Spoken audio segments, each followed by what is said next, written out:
നമസ്കാരം. വചന സമീക്ഷയുടെ പുതിയൊരു അധ്യായത്തിലേക്ക് എല്ലാ മാന്യ പ്രേക്ഷകർക്കും സ്വാഗതം. ഇന്ന് നമ്മൾ അല്പസമയ ചിന്തയ്ക്ക് എടുത്തിരിക്കുന്ന വേദഭാഗം യോഹന്നാൻ 8-ാം അധ്യായം 7-ാം വാക്യം.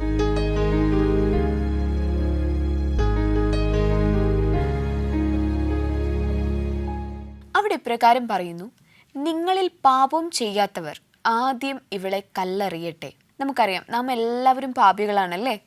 മറ്റുള്ളവരെ ക്രൂശിക്കാൻ നമുക്ക് വളരെ താല്പര്യം കൂടുതലാണ്. പക്ഷേ അത് സ്വന്തം അനുഭവത്തിലേക്ക് വരുമ്പോൾ മറ്റുള്ളവരുടെ കുത്തുവാക്കുകൾ നമ്മെ എത്രത്തോളം മുറിവേൽപ്പിക്കുമെന്ന് നമുക്ക് ആ ഒരു സാഹചര്യത്തിൽ എത്തുമ്പോഴേ മനസ്സിലാവുകയുള്ളൂ. നമുക്ക് അതിനെക്കുറിച്ച് കൂടുതൽ നോക്കാം ഒരു കഥയിലൂടെ. ഏവർക്കും വചന സമീക്ഷയിലേക്ക് ഒരിക്കൽ കൂടി സ്വാഗതം. ഒരു ഭവനത്തിൽ ഒരു അപ്പനും അമ്മയ്ക്കും ഒരു മകളുണ്ടായിരുന്നു കേട്ടോ. അതീവ സുന്ദരിയായിരുന്നു ആ മകൾ ഡിഗ്രിക്ക് പഠിച്ചുകൊണ്ടിരിക്കുമ്പോൾ ഒരു പയ്യനുമായിട്ട് വളരെ അടുപ്പത്തിലാവുകയാണ്, പ്രണയത്തിലാവുകയാണ്. അപ്പോൾ ആ ഒരു സമയത്തിൽ ഇത് വീട്ടിൽ പിടിച്ചു. അമ്മ ഇത് കണ്ടുപിടിച്ചു. അപ്പോൾ ഫോണിൽ സംസാരിക്കുന്നത് അമ്മ കേട്ടിട്ട് അത് അപ്പനോട് പറഞ്ഞ് വളരെ വലിയൊരു വിഷയമാക്കി മാറ്റുവാണ്. അപ്പോൾ ഇതെല്ലാം വലിയൊരു പ്രശ്നമാക്കി മാറ്റിയപ്പോൾ മകൾക്ക് എന്തെങ്കിലുമൊക്കെ സംസാരിക്കണമല്ലോ.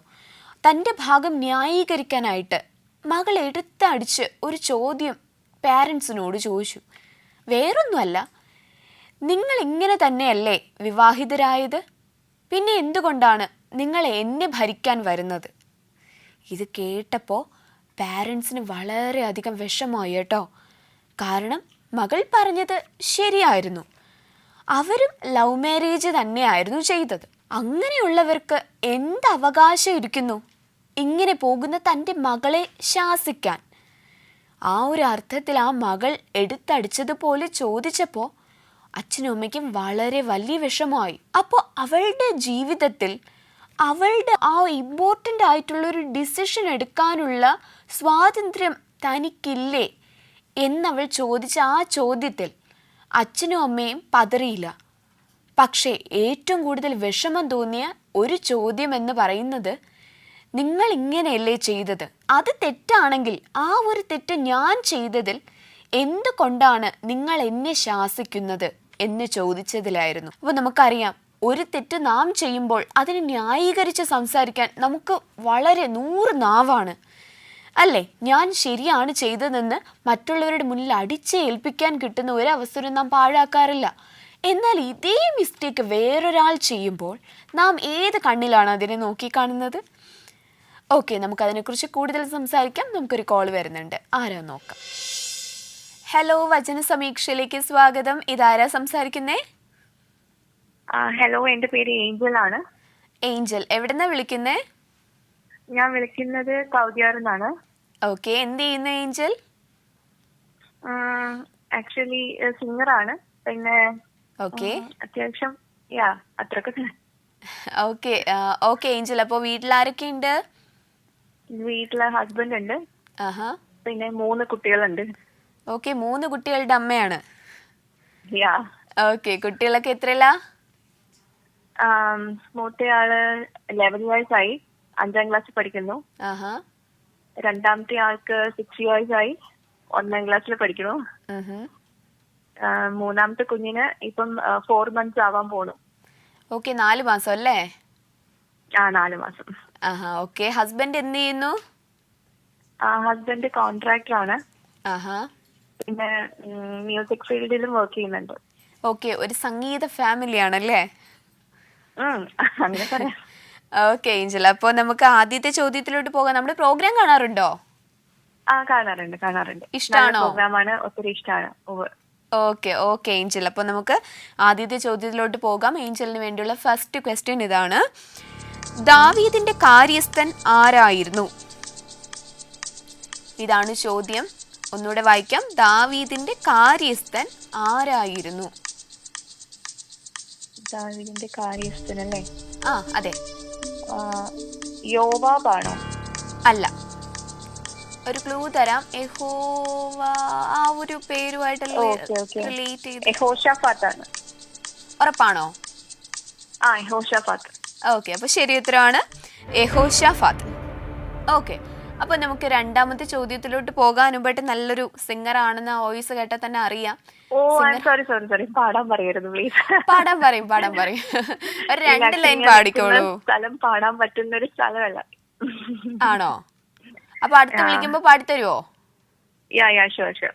ഓക്കെ, അപ്പൊ നമുക്ക് രണ്ടാമത്തെ ചോദ്യത്തിലോട്ട് പോയാലോ? ഓക്കെ. അപ്പൊ ഏഞ്ചലിന് വേണ്ടിയുള്ള രണ്ടാമത്തെ ചോദ്യം ഇതാണ്: ദാവീദിന്റെ കാലത്തെ പുരോഹിതന്മാർ ആരെല്ലാമായിരുന്നു? ദാവീദിന്റെ കാലത്തെ പുരോഹിതന്മാർ ആരെല്ലാമായിരുന്നു? ദാവീദിന്റെ കാലത്തെ പുരോഹിതന്മാരല്ലേ? അതെ, 2 പേരുണ്ടായിരുന്നു കേട്ടോ. 2 പേരുണ്ടായിരുന്നു. ഒരു ക്ലൂ തരാൻ പറ്റുമോ? ക്ലൂ എന്ന് പറയാൻ അവർ പുരോഹിതന്മാരായിരുന്നു. വേറെ ക്ലൂ എന്ന് പറയാനായിട്ട് സഹോദരർ എന്നൊക്കെ പറയുമ്പോ ആ ഒരു ഇതിലോട്ട് വരുന്നു. ആ ഒരു വേർഡിൽ ഫസ്റ്റ് ഉണ്ട്. സഹോദരന്മാരെന്ന് പറയണ പോലെയോ?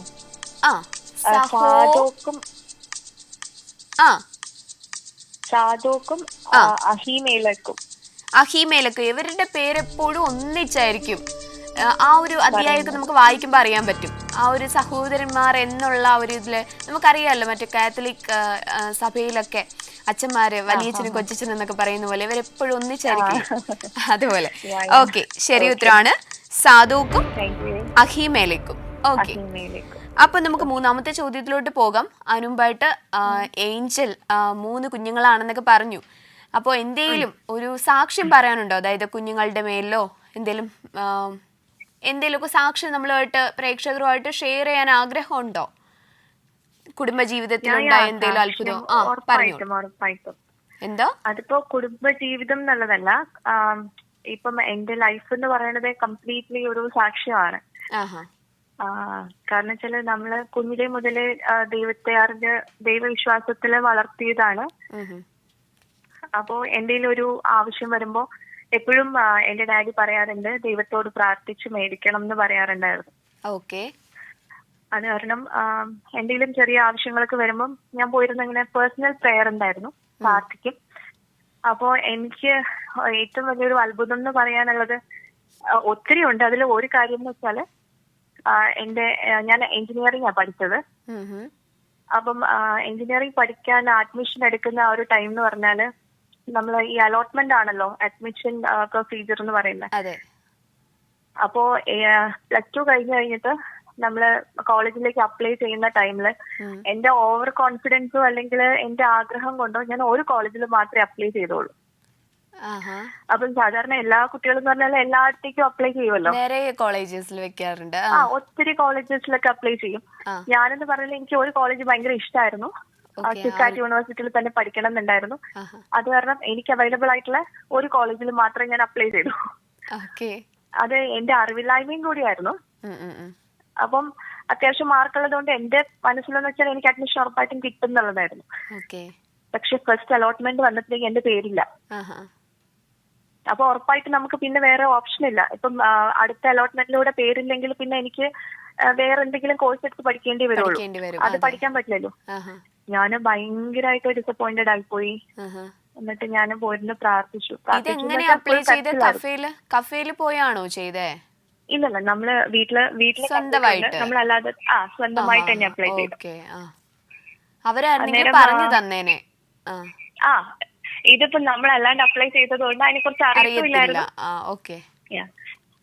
അപ്പൊ ഞാന് ഇരുന്ന് പ്രാർത്ഥിച്ചു, ഭയങ്കരമായിട്ട് പ്രാർത്ഥിച്ചു. അപ്പൊ എനിക്കറിയാം സാധ്യത കുറവാണ്. കാരണം ഓൾമോസ്റ്റ് നമ്മൾ ഓഫീസിൽ പോയി സംസാരിക്കുകയൊക്കെ ചെയ്തായിരുന്നു എന്തെങ്കിലും ചാൻസസ് ഉണ്ടോ എന്നൊക്കെ. അന്നേരം അവർ പറഞ്ഞു ഇല്ല, കംപ്ലീറ്റ്ലി അലോട്ട്മെന്റിന്റെ ബേസിസിലാണ്, നമുക്ക് വേറെ ഒന്നും ചെയ്യാൻ പറ്റില്ല, നമുക്ക് വേണമെങ്കിൽ പ്രതീക്ഷിക്കാം എന്നുള്ളതേ ഉള്ളൂ എന്നൊക്കെ. പക്ഷെ പ്രാർത്ഥിക്ക് കഴിഞ്ഞിട്ട് ഫോൺ വെച്ച് ഞങ്ങള് അവരെ വിളിച്ച് സംസാരിച്ചു. അപ്പൊ അവര് പറഞ്ഞു ഇല്ല, സാധ്യത കുറവാണെന്ന് പറഞ്ഞിട്ട് ഫോൺ വെച്ചു. എന്നിട്ട് ഞാനിങ്ങനെ പോയിരുന്നു ബൈബിള് വായിക്കുമായിരുന്നു.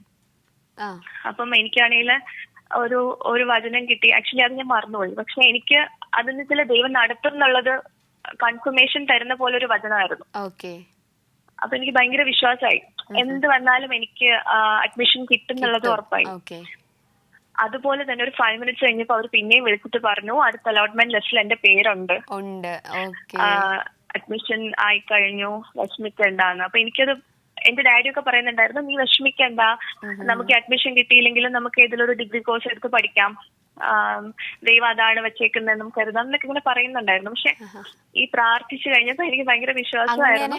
അങ്ങനെയല്ലല്ലോ ദൈവമക്കൾക്ക് ദൈവം എന്താണോ നമ്മൾ ആഗ്രഹിക്കുന്നത് ആ ഒരു തലത്തിലേക്ക് തന്നെ ദൈവം നമ്മെ നയിക്കും എന്നുള്ളതാ. വിശ്വസിച്ച് പ്രാർത്ഥിക്കുന്ന ഏതൊരു വിഷയത്തിലും ദൈവം നമുക്ക് മറുപടി തരും, നിശ്ചയം അല്ലേ?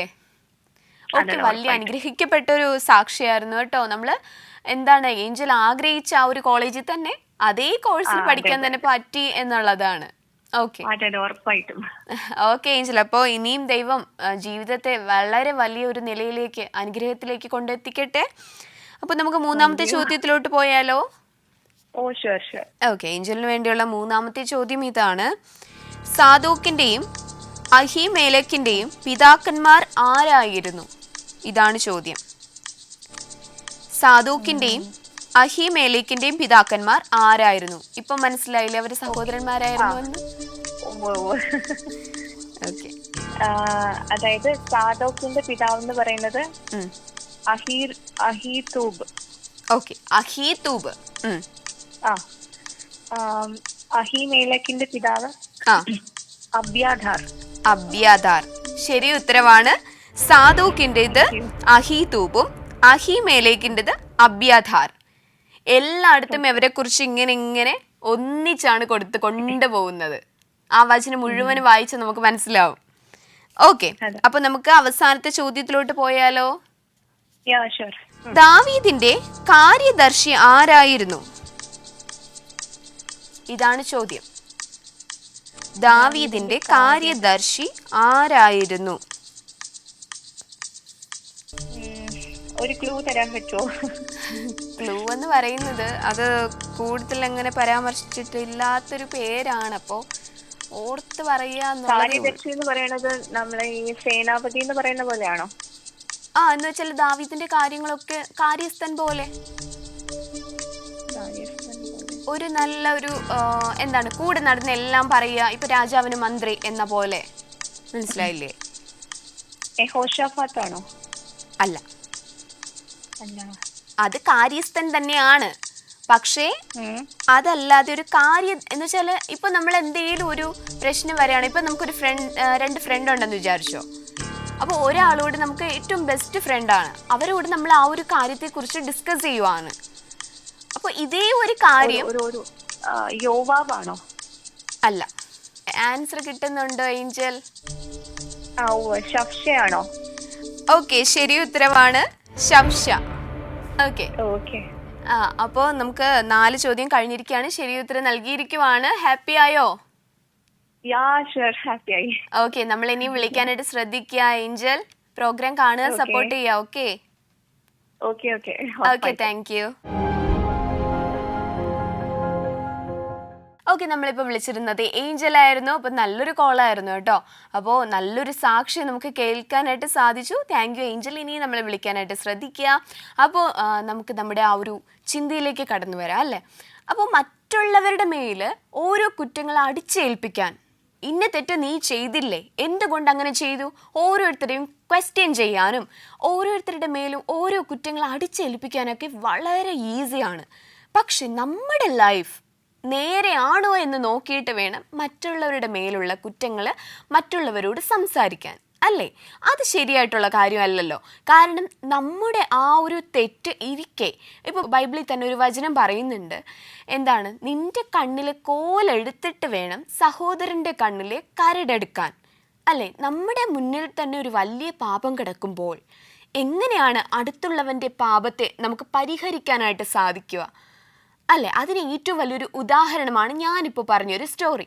അപ്പോൾ വേറൊരു ഉദാഹരണം നമുക്ക് നോക്കുകയാണെന്നുണ്ടെങ്കിൽ, ഒരു ആൻറ്റി ഏറ്റവും കൂടുതൽ മറ്റുള്ളവരെ കുറിച്ച് ഓരോ കുട്ടികളെയും കുറിച്ച് കുറ്റം പറയുകയെന്നിരിക്കട്ടെ, ഓരോ ഡ്രസ്സിങ്ങിനെയും അല്ലെങ്കിൽ അവരുടെ ഭക്ഷണ രീതിയെയും അല്ലെങ്കിൽ ഓരോരുത്തരുടെയും ഫ്രണ്ട്സിനെയൊക്കെ കുറിച്ച് കുറ്റം പറയുവാണ്. സ്വന്തം മകൾ അല്ലെങ്കിൽ മകൻ ഈ ആൻറ്റി കുറ്റം പറയുന്ന അതേ രീതിയിലുള്ള ഡ്രസ്സിങ്ങോ അല്ലെങ്കിൽ ഹെയർ സ്റ്റൈലോ അല്ലെങ്കിൽ ഫ്രണ്ട്സിനെയോ ഒക്കെ കൂട്ടി വരുവാണെങ്കിൽ ഈ ആൻറ്റി എന്തായിരിക്കും ആൻറ്റിയുടെ ആ ഒരു പ്രതികരണം എന്ന് പറയുന്നത്? കാരണം ഒരിക്കലും നമ്മുടെ അടുത്തുള്ള ആ ഒരു കുഞ്ഞിനെ നമുക്ക് മുൻനിർത്തിക്കൊണ്ട് മറ്റുള്ളവരെ കുറ്റം പറയുക എന്നുള്ളത് ഭയങ്കര ടാസ്ക്കുള്ള കാര്യമാണ്. കാരണം ആ കുഞ്ഞുങ്ങൾ എന്താണ് ചിന്തിക്കുന്നതെന്ന് നമുക്ക് മനസ്സിലാക്കാൻ പോലും കഴിയാത്ത ഒരു കാലഘട്ടത്തിലാണ് നാം ജീവിക്കുന്നത്. ഒരിക്കലും നമ്മൾ ചിന്തിക്കേണ്ട ഒരു കാര്യമെന്ന് പറയുന്നത്, ഒരാളെ കല്ലെറിയുന്നത് ഏറ്റവും ഈസി ആയിട്ടുള്ളൊരു കാര്യമാണ്. പക്ഷെ ആ കല്ലേറ് കിട്ടുക എന്നുള്ളത് വളരെ പ്രയാസമുള്ളൊരു കാര്യം തന്നെയാണ്. അപ്പോൾ അതിനെക്കുറിച്ച് നമുക്ക് കൂടുതൽ ചിന്തിക്കാൻ നമുക്കൊരു കോള് വരുന്നുണ്ട്. ആരാന്ന് നോക്കാം. ഹലോ, വചന സമീക്ഷയിലേക്ക് സ്വാഗതം. ഇതാരാ സംസാരിക്കുന്നേ? ഓക്കെ, ആലിസ് ജോയ് ആന്റി, സുഖായിരിക്കുന്നോ? ഓക്കെ, കുറച്ചു നാളായല്ലോ സംസാരിച്ചിട്ട്. കുറച്ചു നാളായി.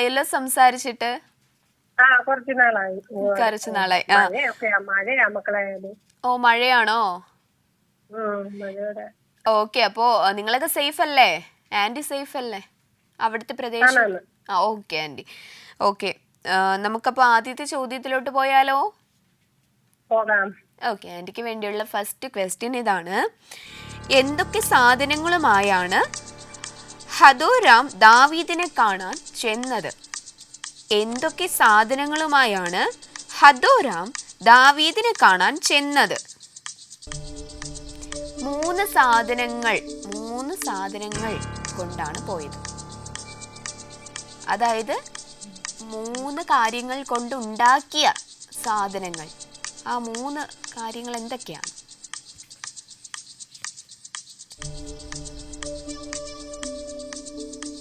നമ്മൾ ഒരാളെ പണ്ടുള്ളവരൊക്കെ കാണാൻ പോകുമ്പോൾ, അതായത് ബൈബിളിൽ ഒരുപാട് തവണ ഇപ്പൊ രാജാക്കന്മാരെയൊക്കെ കാണാൻ പോകുമ്പോഴേക്കും നമ്മൾ കരുതുന്നത് ഏറ്റവും വിലപിടിപ്പുള്ളതായിരിക്കും അല്ലേ? താമ്രം ഇവ കൊണ്ടുള്ള സകലവിധ സാധനങ്ങളും ശരി ഉത്തരവാണ് ആന്റി. പൊന്ന്, വെള്ളി, താമ്രം, ഇവ കൊണ്ടുള്ള സാധനങ്ങൾ. ഓക്കെ ആന്റി, അപ്പോ ഫസ്റ്റ് ചോദ്യം തന്നെ ശരി ഉത്തരം നൽകിയിരിക്കുവാണ്. ഹാപ്പി ആയോ? ഓക്കെ, അപ്പൊ കുറച്ച് ദിവസമായി നമ്മൾ തമ്മിൽ സംസാരിച്ചിട്ട്. അപ്പം റീസെന്റ് ഉള്ള വിശേഷങ്ങളൊക്കെ എന്താണ്? വീട്ടില് ഞാൻ തന്നെ ഉള്ളൂ, പ്രയാസമുണ്ട്. ആഹാ, 2 മക്കളുണ്ട്.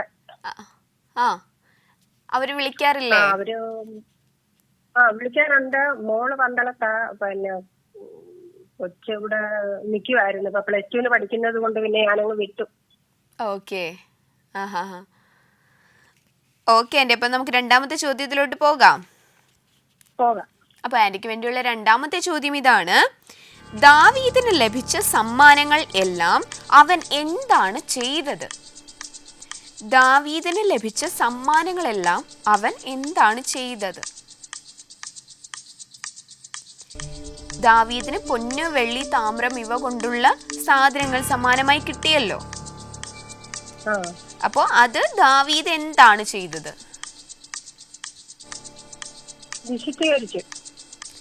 ആർക്ക് വിശദീകരിച്ചു?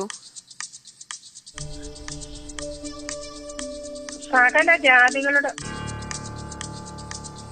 അല്ല ആന്റി, ഇപ്പൊ നമുക്ക് എന്തെങ്കിലും ഒരു പ്രധാനപ്പെട്ട ഒരു കാര്യം കിട്ടുവാണെങ്കിൽ നമ്മൾ എന്താ ചെയ്യുക? അത് ആർക്ക് കൊടുക്കും?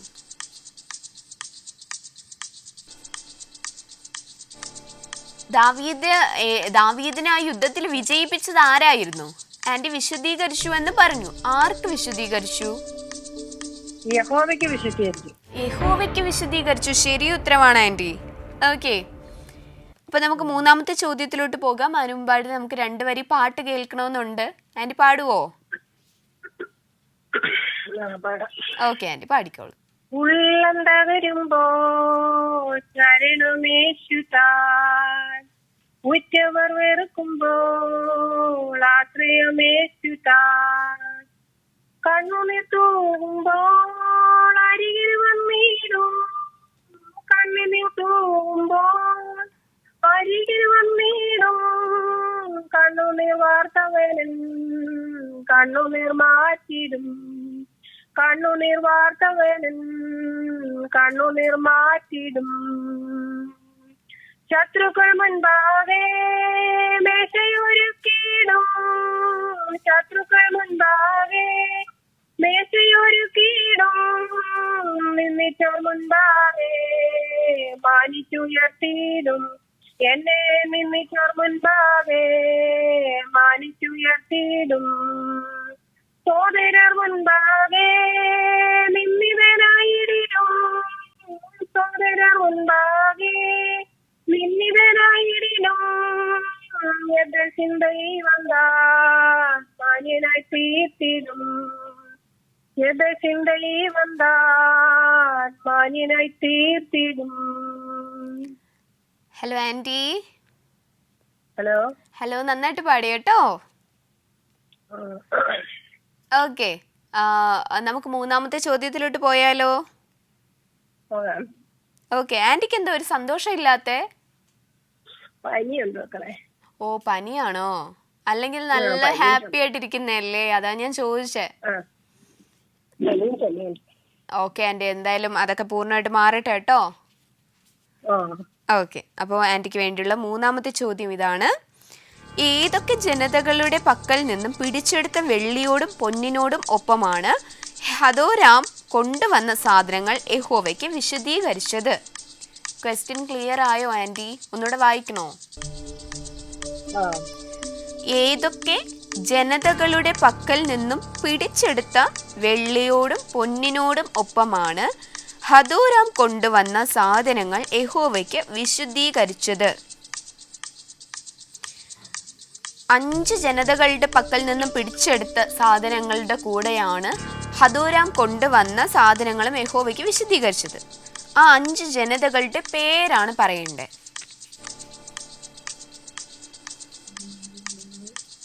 ഏദോം, മോവാബ്, അമ്മോന്യർ, ഫെലിസ്ത്യർ, അമാലേക്ക്.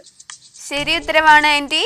ഏദോം, മോവാബ്, അമ്മോന്യർ, ഫെലിസ്ത്യർ, അമാലേക്ക്.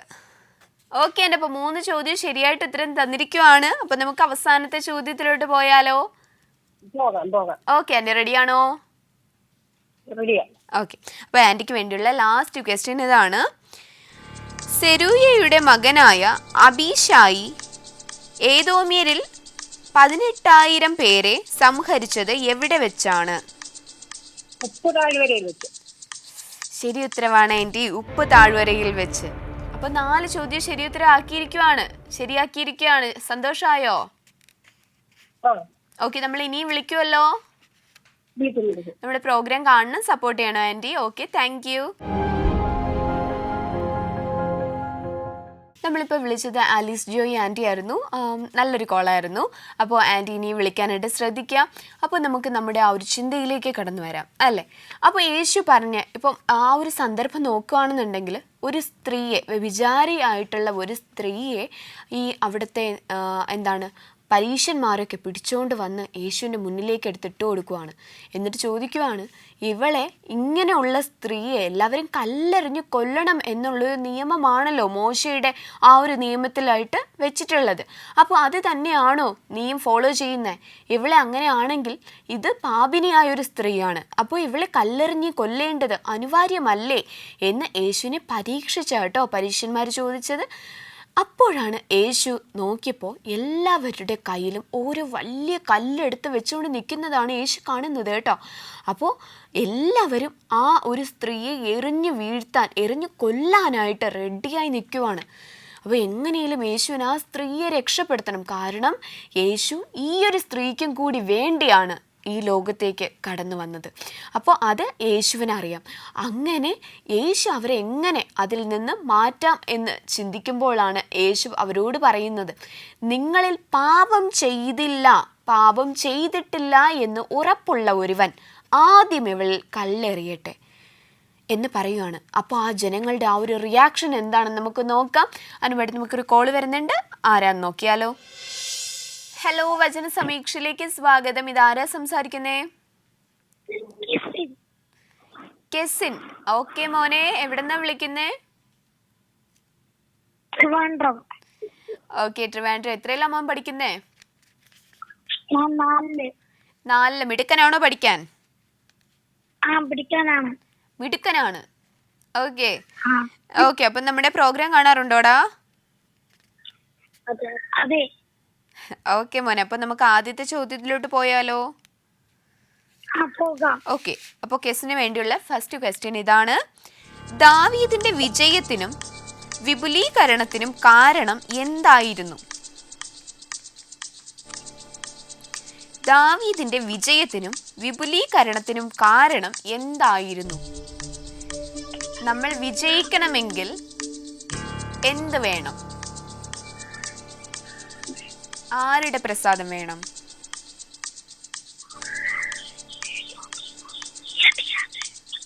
ദാവീദ് ഏദോമിൽ പാവൽപ്പെട്ട കുലങ്ങളാക്കി. അല്ല മോനെ,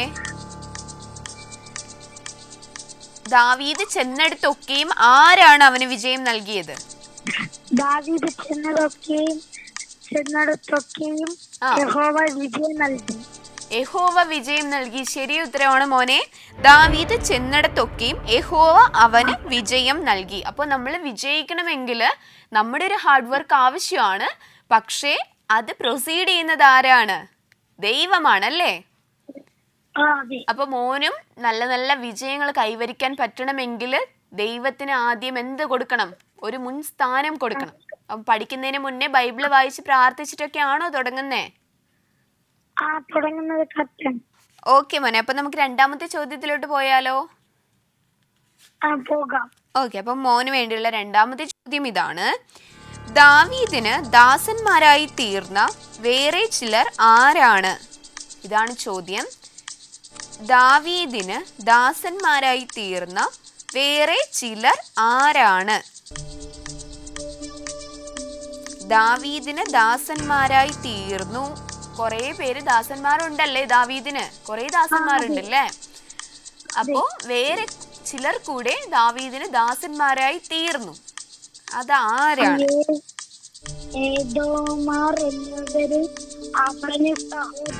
ശരി ഉത്തരവാണ് മോനെ, ഏദോമ്യർ. ഓക്കെ ഓക്കെ മോനെ, അപ്പൊ നേരത്തെ മോൻ പറഞ്ഞു എന്താണ് പഠിക്കുന്നതിന് മുന്നേ വചനമൊക്കെ വായിക്കാറുണ്ട്. അപ്പൊ മോന് ഏറ്റവും ഇഷ്ടപ്പെട്ട ഒരു വചനം പറയോ? പറയാം. പറഞ്ഞോ. യഹോവയെ ഭയപ്പെട്ട അവന്റെ വഴിയിൽ നടക്കുന്നവന് സങ്കീർത്തനം 128. ഓക്കെ, മിടുക്കൻ കേട്ടോ.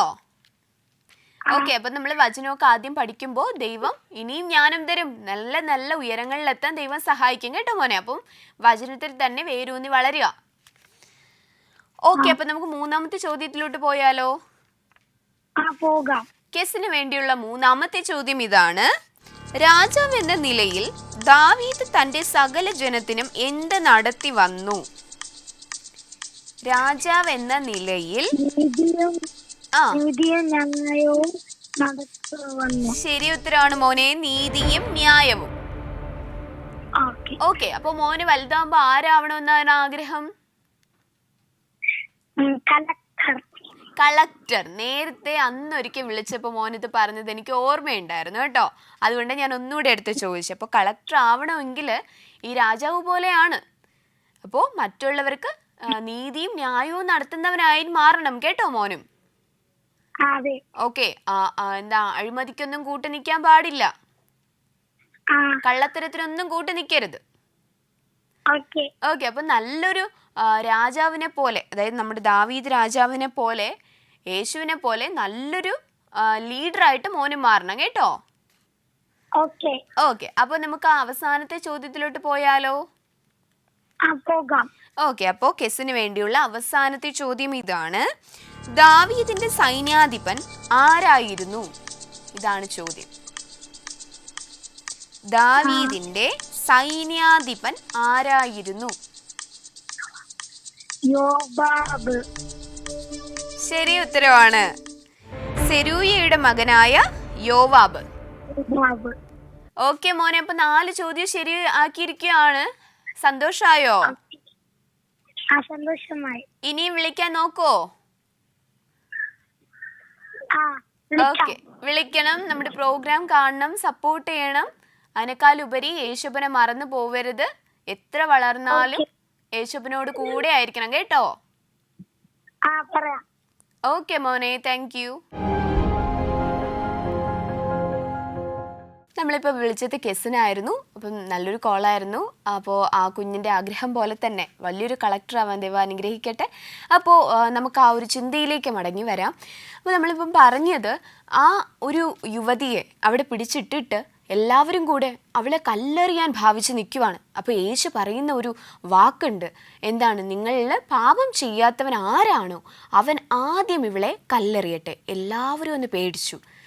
എന്ന് വെച്ചാൽ ആരുണ്ട് പാപം ചെയ്യാത്തത്? ഒരു പക്ഷേ അവളെക്കാളും മോശപ്പെട്ട പ്രവൃത്തികൾ ചെയ്തവരായിരിക്കും അവളെ കല്ലെറിയാനായി അവളെ ചുറ്റും കൂടിയിട്ടുള്ളത്. അത് സ്വയം ബോധ്യമായി അവർ ഓരോരുത്തരും കല്ലുകൾ താഴെ ഇടാനായിട്ട് തുടങ്ങി. എന്നിട്ട് യേശു ആ സ്ത്രീയോട് ചോദിക്കുകയാണ്, യുവതി, നിന്നെ ആരും കല്ലെറിഞ്ഞില്ലേ? അവൾ പറയുകയാണ്, ഇല്ല കർത്താവേ, ആരും എറിഞ്ഞില്ല, എല്ലാവരും ഇവിടെ നിന്ന് മടങ്ങിപ്പോയി. അപ്പോൾ യേശു അവൾക്കൊരു സമാധാനം കൊടുക്കുവാണ്. ഞാൻ നിന്നെ ഒന്നും ചെയ്യാതെ മടക്കി അയക്കുവാണ്. ഇനി നീ ആ പാപം ആവർത്തിക്കരുത്. ആ സ്ത്രീ പറഞ്ഞു, ഇല്ല കർത്താവേ, ഞാൻ ആവർത്തിക്കില്ല എന്ന് പറഞ്ഞ് അവിടെ നിന്ന് ഓടിപ്പോയി. അതെ, എല്ലാവരും പാപം ചെയ്ത് തെറ്റിയിരിക്കുന്നു എന്ന് വചനം തന്നെ നമ്മെ പഠിപ്പിക്കുന്നുണ്ട്. ആരും പരിശുദ്ധരല്ല കേട്ടോ. യേശു അല്ലാതെ ആരും തന്നെ, ബൈബിളിലുള്ള പോലും ആരും തന്നെ പരിശുദ്ധരല്ല. അവരെ വിശുദ്ധരാക്കി മാറ്റുകയാണെങ്കിൽ അത് യേശുവിൻ്റെ രക്തമാണ്. അത് അറിഞ്ഞുകൊണ്ട്, ആ ഒരു അറിവ് മനസ്സിൽ വെച്ചുകൊണ്ട് നാം എല്ലാവരും എപ്പോഴും മറ്റുള്ളവരുടെ മുന്നിലും താഴ്മയോടെ ജീവിക്കാനായിട്ട് ശ്രദ്ധിക്കുക. അതിനേവരെയും ദൈവം അനുവദിക്കട്ടെ, അനുഗ്രഹിക്കട്ടെ എന്ന പ്രാർത്ഥനയോടെ ഇന്നത്തെ വചന സമീക്ഷയുടെ അധ്യായം ഇവിടെ പൂർണ്ണമാകുന്നു. ഏവർക്കും നന്ദി.